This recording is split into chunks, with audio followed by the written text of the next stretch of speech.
into the world that we live in every day now, because this is multi-level. Let's come down to where we are. So it says the manipulation of five sense reality, how it comes down into our everyday life where the conscious mind interacts with this world. And there's certain things that if we understand them, we can read the world and use politicians in a completely different way. And I call them coordinates.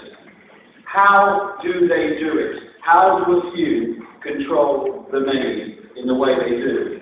Just a very quick recap. The idea is to isolate us in a very narrow band of reality and possibility, and therefore be able to manipulate us to serve as a slave race with these bloodlines manipulating within our reality on behalf of entities and forces beyond our reality.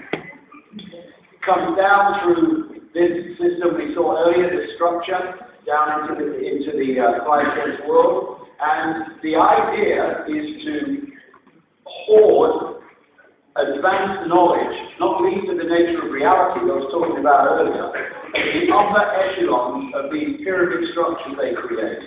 And that advanced knowledge is passed over through the generations to chosen people at the highest levels of the secret society network. You know, not your lower level masons and all that stuff. The highest level of the secret society network, and then within mainstream human society to suck out as much as possible and suppress what they know, thus keeping the target population in massive ignorance of what they know, and therefore controllable, manipulatable.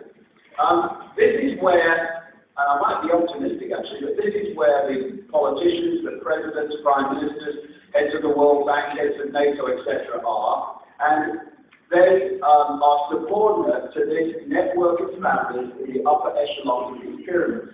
And these people are put into these positions simply to administer into law and changes in society what they decide. And the Rothschilds, Rockefellers are very much in there, among many others, but the Rothschilds are very, very significant. And they basically created a structure of pyramids within pyramids, like Russian dolls, one doll inside a bigger pyramid. So a bank is a pyramid. The person you have to check to or whatever over the counter at the local bank doesn't know what the bank manager behind him is doing or deciding. He doesn't know what's happening at that level, they know what's happening at that level. So every bank in itself is a pyramid, but then it goes into the banking system pyramid. And at the top of that are the same families in terms of banking, not least the House of Rothschild. And therefore they control the system. So when which bank goes down and this bank takes it over, it doesn't matter to these people because they own the system anyway. They own the